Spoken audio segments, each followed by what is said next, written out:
प्रस्ताव रखा कि संस्कृत और उर्दू को भी इसमें शामिल कर लिया जाए, लेकिन नेता सदन गुस्सा आ गया, माननीय मुख्यमंत्री जी को जल्दी आ गए उर्दू के नाम पर। मैं कहना चाहता हूं, इस उर्दू ने इस मुल्क को आजाद कराया। इस उर्दू ने इनकलाब जिंदाबाद का नारा तमाम लोग लगाते हैं, लगाया है। ये उर्दू का शब्द है। हमारे मुल्लाओं को कटमुल्ला बोल दिया, हमने कहा मौलवी बना दो उनको सबको।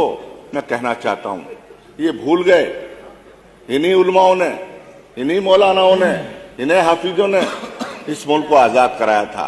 लेके कराची से लेके देवबंद तक अंग्रेजों ने पेड़ों पे गले में फंदा डालकर इनको हजारों उलमाओं को इन्होंने फांसी लगाने का काम किया, तब ये मुल्क आजाद हुआ। ये मुल्क आजाद ऐसे नहीं हुआ। आज हम यहाँ बैठे हैं, ये उन्हीं की देन है। और मुसलमानों को गद्दार कहते हैं। ये मुसलमानों का इस मिट्टी में खून शामिल, किसी के बाप का हिंदुस्तान थोड़ी है। मैं कहना चाहता हूं आपसे, ये मुल्क हिंदू और मुसलमान सबका है। 8 साल इस सरकार को हो गए।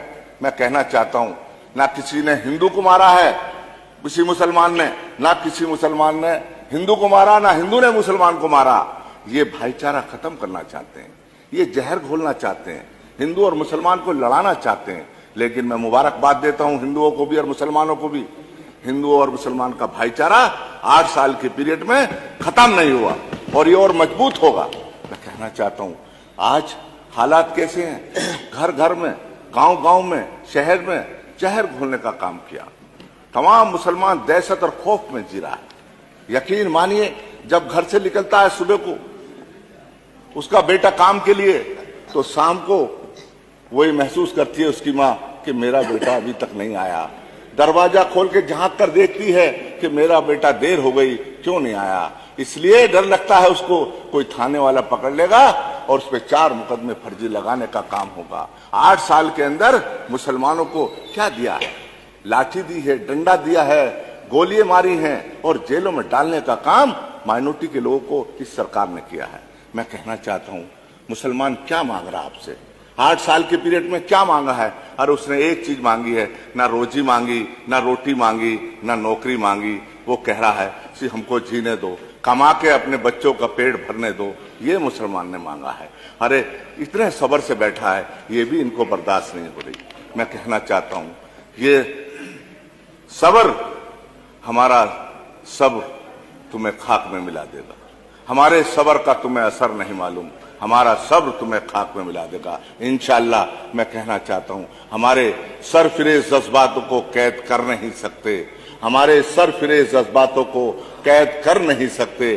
क्यों हवाओं के लिए आप जंजीरें बनाते हैं? मैं कहना चाहता हूं, आज हालात क्या है?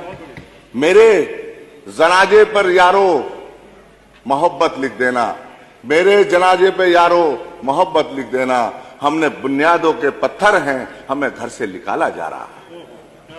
मैं कहना चाहता हूं, आज क्या हालात कर दिए मुसलमानों के।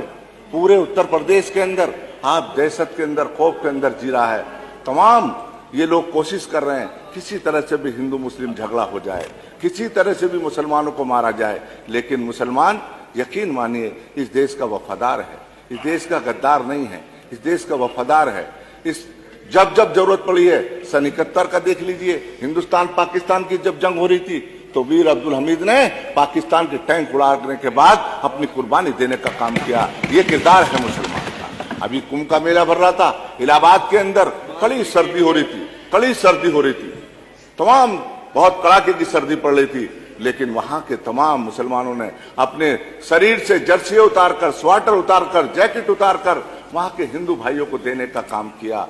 अपने दरवाजे खोल दिए, अपने मस्जिदों के दरवाजे खोल दिए, मदरसों के दरवाजे खोल दिए, अपने इमाम बाड़ों के दरवाजे खोल दिए, मुसाफिर खानों के दरवाजे खोल दिए, अपने घर के दरवाजे खोल दिए और हिंदू भाइयों को अपने घरों में बिठाने के बाद सेवा और खिदमत करने का काम वहां के मुसलमानों ने किया है।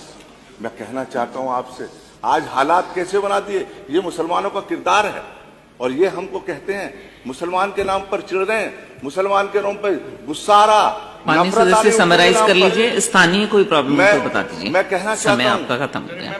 मैं उर्दू ज़बां हूं, हिंदी मेरी दिल की धड़कन, मैं हिंदी की जान हूं, मैं उर्दू ज़बां हूं। बहुत बहुत धन्यवाद।